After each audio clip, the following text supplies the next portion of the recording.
Hi, thank you so much for coming to this panel on visionary filmmaking of the third millennium.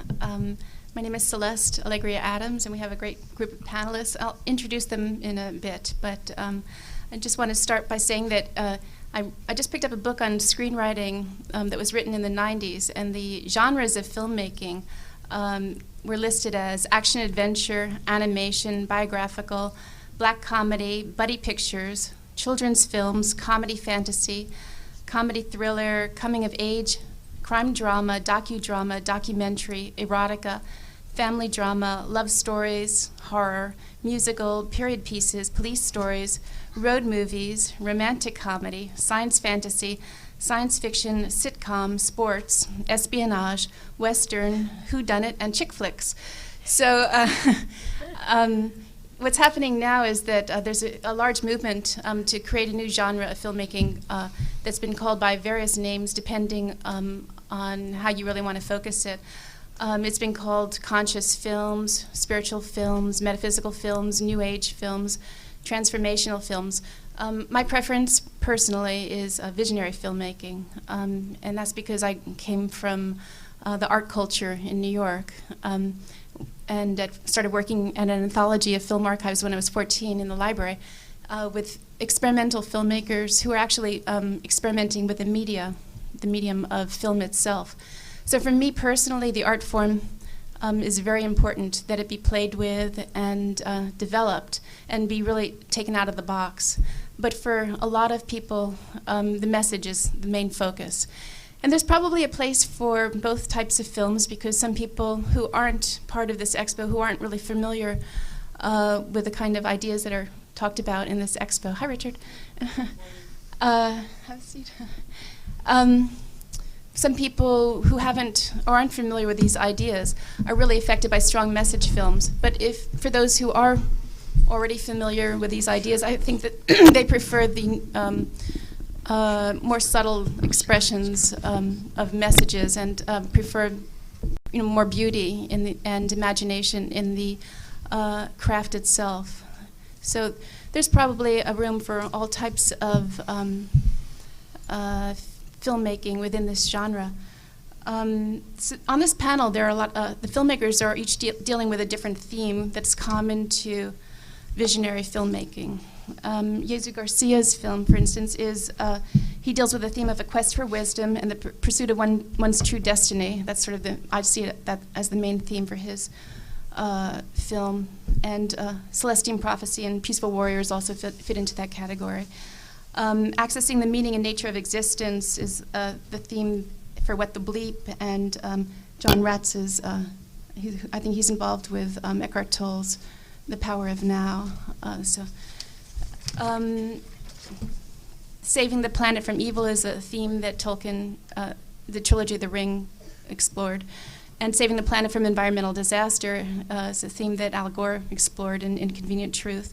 Accessing the power of the magician, accessing healing power, films about angels, spirits, and ETs, and films about spiritual people and spiritual practices are all common themes of conscious films, spiritual films, whatever you want to call it. This is the themes of spiritual practices is something that Paula Fouce explored in her two films, Origins of Yoga and Naked in Ashes. And she dealt with religion and spirituality in the third film that she's completing now. Visionary films are moving away from an Earth-centered universe, and there's a growing interest in life throughout the universe, and Richard Hoagland will address this. A reinterpretation of religious doctrines and characters in the Bible is also something that's being explored in spiritual filmmaking. So, for instance, we just, in 1970, the Gnostic text of the Lost Gospel of Judas was discovered and recently translated. So, in which Judas is portrayed as the most trusted disciple of Jesus, who was given a very difficult task. So that's something that would make a very interesting film. And there's all kinds of texts that are coming forth that would challenge the traditional films religious films that have been made. So they would fit more into this category. the topic of the apocalypse, ascension, and 2012 are popular themes that are being explored too. And Sharron Rose and Jay Widener have come forth with a film called 2012, The Odyssey, which deals with their interpretation of 2012. And we'll talk more about that later. The emergence of the divine feminine is a very important theme for spiritual filmmaking, and the Da Vinci Code played around with the idea of the emergence of the divine feminine as it explored the role of Mary Magdalene. In my novel, I've written about the emergence of the divine feminine in my novel, Keepers of the Dream, which I'm trying to make into a film. Sharron Rose's film, Yoga of Light, also explores this subject. So this is a time of incredible experimentation for spiritual film, visionary film.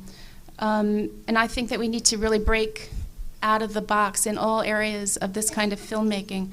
I worked with Vilmos Zsigmond when I was heading a little directing lab, and it was amazing. He's an amazing cinematographer. He knew he'd go into a room at 9 a.m. and he knew what the light would be like at 6 p.m. He studied the paintings of the masters like Titian and Vermeer, but now we have remarkable visionary artists like Alex Gray, who's just doing showing the auras and the chakra fields and dimensions and planes. And we need more artists like that, and we need cinematographers that can really explore what new images of light. You know, there's tremendous work to be done, tremendous opportunity. The production designers have tremendous opportunities now to really be creative, to depict some of the visionary experiences that people are having, out-of-body experiences. Things like Daniel Brinkley describes the Crystal City when he was dead for 28 minutes after being struck by lightning. These things are very challenging to explore, but we need production designers who can address this. And we need screenwriters who can tell these stories, and we need script readers in the studios who will support these stories. And we need people in the marketing department, who have marketing companies, who really know how to sell these films and who value these films. So we need audiences. We need the audiences that will pay to go to these films and will buy the DVDs and will go online to download these films, which is a whole other way of marketing that's coming forth now. So it's a whole new world for filmmaking that's opening up now. We're just at the beginning, and it's a time to invent, time to play, time to experiment, a time to really break out of the box. And it's a time not to copy, but to really be original. And even if you challenge, like in the production design of what dreams may come, there was the imagery of the Inferno. The production designer did a great job of, I think he was influenced by Doré's interpretation of Dante's Inferno.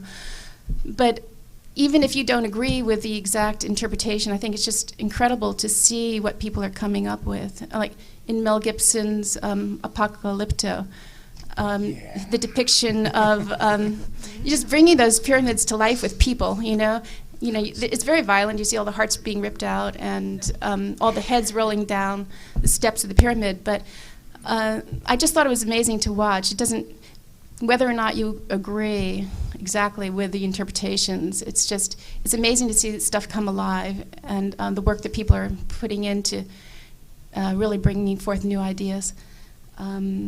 So I think that the thing that distinguishes people in this genre of filmmaking is this incredible sense of urgency because of the state of the world. You know, at the turn of the millennium, we 9/11 happened, then we had the war in Afghanistan, the war in Iraq. We have a questionable voting system.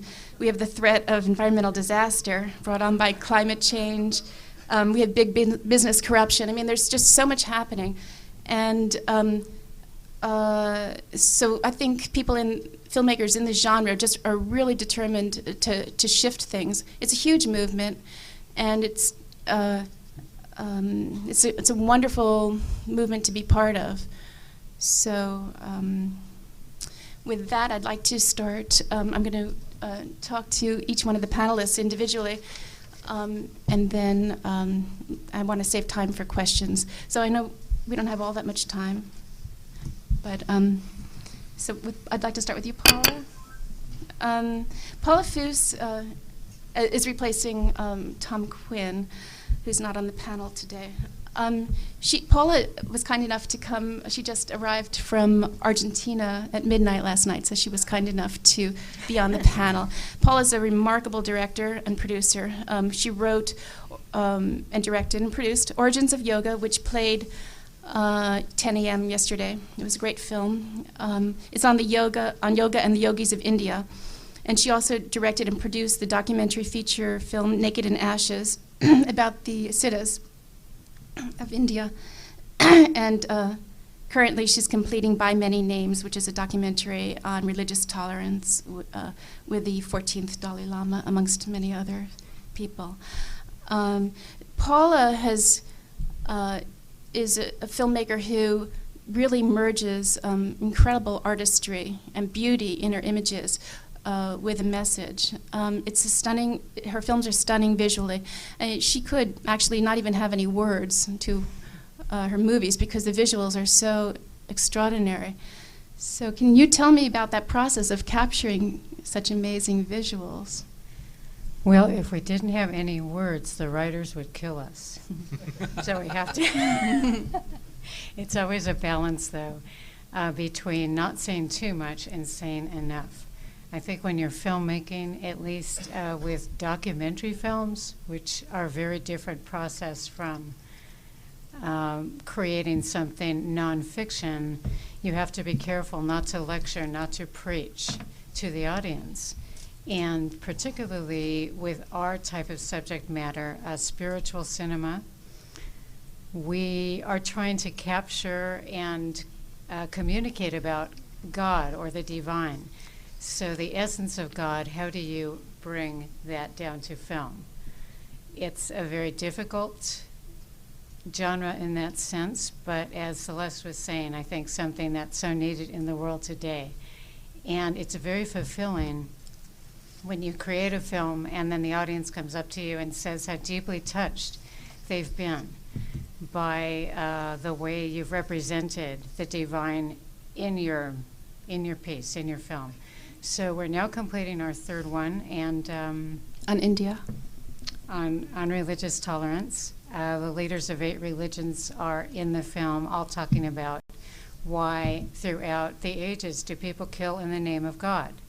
There's so many similarities between all religions, and why do some people misuse religion to kill each other and, create havoc in the world. And so the Dalai Lama is sort of our main thread going through that film.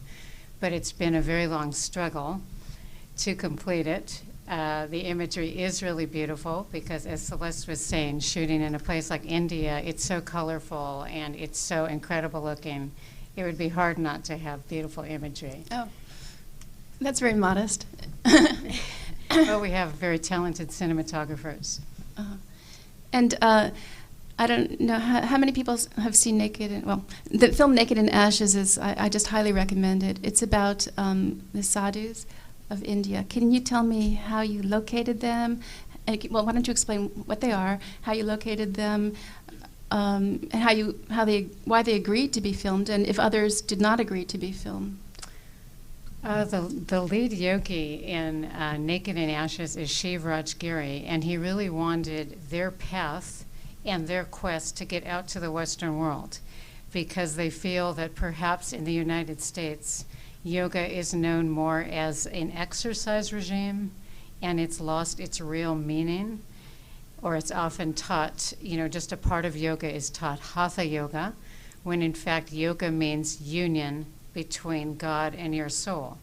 So the yogis were very open to being filmed, and they took us with them up into the Himalayas, where they were walking barefoot in the snow, and then down to the Kumbh Mela, the largest spiritual festival that occurs every 12 years.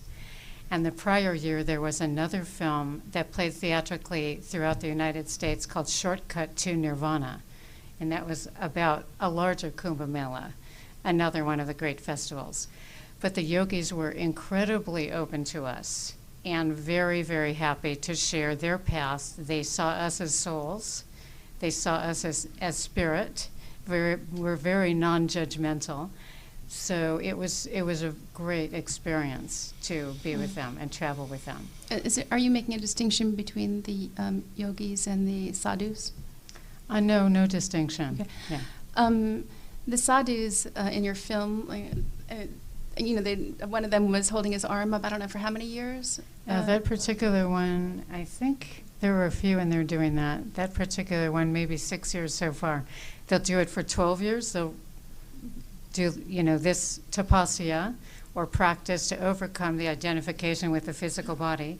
And there's another yogi in the film who remains standing. He'll stand for 12 years. And you can see the how that's affected his legs. He's got A lot of blood. And big spots on his legs. Big spots on his legs, But yeah. some of them, their legs blow up quite large, like they have elephantitis. It looks like that. But they'll do all sorts of practices to overcome, their neurosis, that this life is real. There's nothing beyond this life. This is a solid human existence. And they'll do all sorts of traditional practices called tapasyas. Is that austerities? Austerities, exactly, yeah. Yeah, it's amazing. Or they'll grow their hair very long and never cut it. Or they'll live in a cave for their whole life. Yeah, many of them do stay in caves for a certain amount of time in retreat. Or they, and some of them don't eat. They live on the light of the sun, or what? There are some that don't eat, but that's kind of unusual, actually. Yeah, of course there's some, but that, you wouldn't find them out on the street in India. They probably are tucked away in a cave. So those are the ones that wouldn't want to be filmed, right? More than likely, it would be a bit harder. Yeah, if you're just going with a documentary film crew, it's harder to access someone like that who's going to allow you to come in with a bunch of equipment and, Yeah, they don't want people around. So it's amazing. Did any of, did you meet any that turned out to be phonies? Or exaggerated what they were doing? I had been over there many, many times in the past. I used to live there, and I wrote a book on the yogis in the early 80s. So, yes, of course, there's many charlatans you come in touch with through the years. There's a population of about 13 million. So, obviously, some are just beggars dressed as, dressed in orange clothing. Like you could make some good money, you could make some good tips wearing an orange T-shirt. In India, you just put out your cup and... There's all kinds. Well, how long have you been working on this trilogy? The final film, we started it 6 years ago by many names with His Holiness the Dalai Lama, and that kept getting put aside because we were working on the other two, and we went back and forth to it. So we're finally finished. I guess a total of 6 years for 3 films. And what have you learned about why the people feel that it's appropriate to be violent in the name of religion when it's not in any of their texts that they study so hard? There's nothing that says that they should be violent. We found that there's certain reasons why religion is misused. One is political manipulation. Another is territorial disputes. And another one is the exclusive claim to truth. And of course, the majority of practitioners of any religion or spiritual path are not misusing it to kill each other. It's usually a small number of people that are unfortunately making a mess of the world for everybody else. So it's a huge topic. So it's been a really difficult film. If you want to go back to the Crusades, the Spanish Inquisition, it just goes on and on. And very much today, throughout the world, there's about 50 conflicts being fought in the name of religion at any time. So, it's a huge topic. And how willing were the people to talk about this very topic of why they feel that it's fine to, have guns in the name of religion? Everyone universally feels that it is not right. And it's just a small number of people that are doing that. So everyone was very, very supportive. We were with 8 religions from Zoroastrianism to Hinduism, Buddhism, Sikhism, Christianity, Judaism. Jainism. Were those all 8? It's hard to remember, but there's 8. There's no Baha'i? There's a very few Baha'i there in India, yeah. Islam. Yes. One more question on the sadhus. What do the women do? I mean, the sadhus, they're all men. How do the women... There are women yogis as well. It's just a bit harder in society there to go sleep on the street if you're a woman. So generally, there's not as many as males within the society. But if a woman is married and her husband dies, then normally, I think you may have heard of a movie called Water that's up for an Academy Award right now. I think it's a Canadian entry in the foreign film area. And they will take everything away from you and shave your head, and you're put in a white sari, and you sort of go off into these homes where the widows will live. But I have met many female yogis through the years, so they do exist. Mm-hmm. And what do you think that Western civilization can learn from the traditions of India? Just probably, I could say just, but that's a very incorrect thing to say. Probably that God or the divine is throughout every part of life.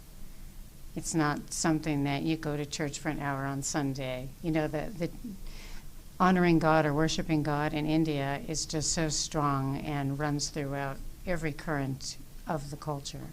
Mm-hmm. And your recent film, By Many Names, how do you expect it, or how do you hope that it will shift consciousness? Hopefully, if it would make some people understand that instead of looking at our differences, we should be looking at our similarities. It's a very basic message. Thank you. Nothing new about the message. Nothing we haven't heard before. But some people keep slanting it the other way. And there's really no difference what name you call God. A lady who was helping us on the film said you could call God Mighty Mouse. You know, it shouldn't matter. Yeah. And how are you planning to get it out there? We're finding that out right now. His Holiness, the Dalai Lama, will be in San Francisco in April, and then he's going to receive the gold medal from the United States Congress in October for his work on religious tolerance, as well as his work for Tibet, since they've been living in exile since the early 1950s. So we're going to be in the Sedona Film Festival at the end of February, for starters. Uh-huh. Well, thank you. Thank you. Okay.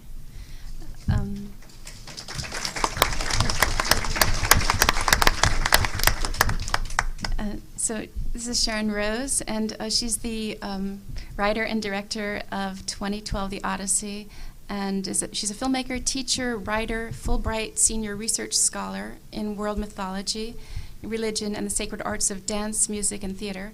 She's the producer of the Sacred Mysteries DVD collection and author of the award-winning book, The Path of the Priestess, a guidebook for awakening the divine feminine, and the creator of the DVD Yoga of Light. Everybody on this panel has huge credentials, and so the whole panel could be just reading everybody's credentials, but I'm just limiting it to a few sentences so that we can talk about their work. Sharon's film is showing, and Jay's film is showing tonight at 6 p.m., I think right across the hall there, where the film room has been moved to. So it's a wonderful film to see. It's 100 minutes, and I wanted to start, since we've just, I wanted to start with a thread from Paula, because she was talking about how the women sort of practice the yoga teachings. But Sharon has a sort of an instructional DVD. It's a remarkable instructional DVD, The Yoga of Light. I really recommend it. And it really has the teachings that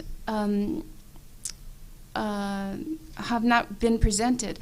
You know, in the Da Vinci Code, you have this race to all these people running around, killing each other, but you don't really have grasped what the divine feminine could be about. Unfortunately, that for me was what I was interested in, really understanding that.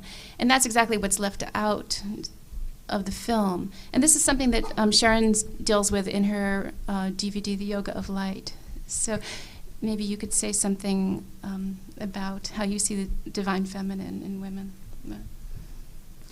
When I sat at the feet of my teacher, Sitara Devi, in India, she introduced me to this transmission of light and energy called Shakti. In the Hebrew tradition, it's called Shekhinah. It's the way of the divine feminine. From the moment the first word is spoken by God, from the moment Shiva plays his drum, which Jay can tell you more symbolically about that when he speaks about time. Light, energy, vibration pours out from the heart of creation. It is in you and in me, in everything. It is that light, that enlivening force, which is the divine feminine. And what a medium we have today to have film in which we can bring this light and energy into visual form, that we can, the same kind of transmission that you receive when you receive what's called Shaktipat, or direct mind-to-mind visionary transmission, can be received through the medium of film.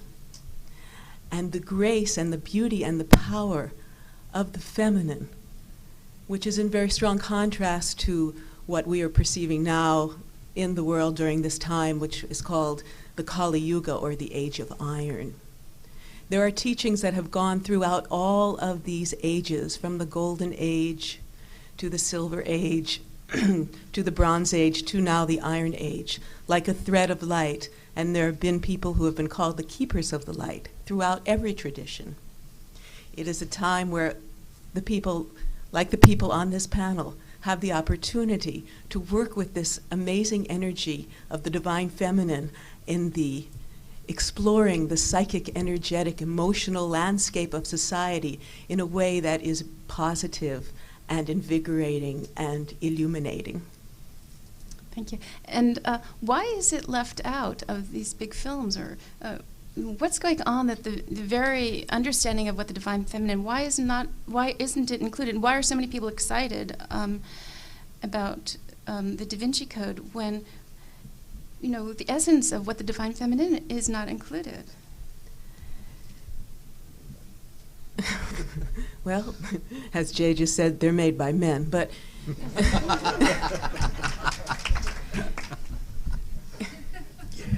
if you look at in 2012, in the film 2012, as well as in all of our films, we explore these ancient teachings from the alchemical, from the tantric, from shamanic perspectives. And they talk about this time. Right now, we live in an extraordinary time where what I would call the great purification is taking place. We're in this amazing transition from this dark age of iron, this age of concrete materialism, of egotism, in a time in which it's like, okay, we've now gone into a kind of a colonization of the mind itself. So by the medium, they're able to influence your thought patterns, right? But this is all predicted in the tantras, in the ancient alchemical texts, that as we come to this time of enlightenment, and it's interesting again that film, the dance of light, is the medium today, the major artistic medium. What happens is that the darkness comes up stronger and stronger. I mean, everyone here, I'm sure you see, it's like, it's right, the lies are there for everyone to see. And why are they there? To be purified. To be purified. So this is the nature of the time that we live in. So don't despair. You know, these people are here. We're here. And you're here. And together we can bring new films and new visions to the world. I called the Writers Guild on Thursday to find out actually how many feature screenplays had been written by women this year. Let's see, where was my figure? Oh, of all the studio films, 17% were written by women. And 1/3 of the membership of the Writers Guild is women. So 17% only written by women. So how do you think that that's kind of statistic? Well, let me just give you the DGA statistic. When I asked for how many films were directed by women, they really couldn't tell me exactly. But they said that in the DGA has 13% membership for women, but that includes commercial credits, music videos, UPM credits, AD credits. That doesn't mean that there's that many women who are directing by any means. So I think it's probably more like 5%. If that, maybe 3 point something. So when we have, in terms of all the studio films, when you have like maybe 3.5% directed by women, and such a small amount of screenplays written by women, how is this affecting, in your opinion, Sharron, what we're sending out around the world? How is it affecting people's thought process? As I said, we're under, the colonization of the mind. Listen, men have, it's very sad that women are not being recognized in this way and are not being encouraged in this way. But the whole world is in this transition point where the men and the women need to come together again. I'm very fortunate, and I have to really give thanks to Richard Hoagland for introducing Jay and I. What I think really needs to happen, we've been working together since that time to create our company, Sacred Mysteries, and it's not easy to live and work together 24 hours. And every woman needs the support and foundation of a man, and every man needs that foundation of the woman. And I believe that if that could happen in the area of film, in all areas, that it would change the world. And you would see more women coming out. And you would see more men, dealing in the traditional realms of women. And maybe we would not have women in the military. Maybe that kind of grace, which is, the drop of nectar from the divine, from that union of male and female, would, inspire us all and enliven us all.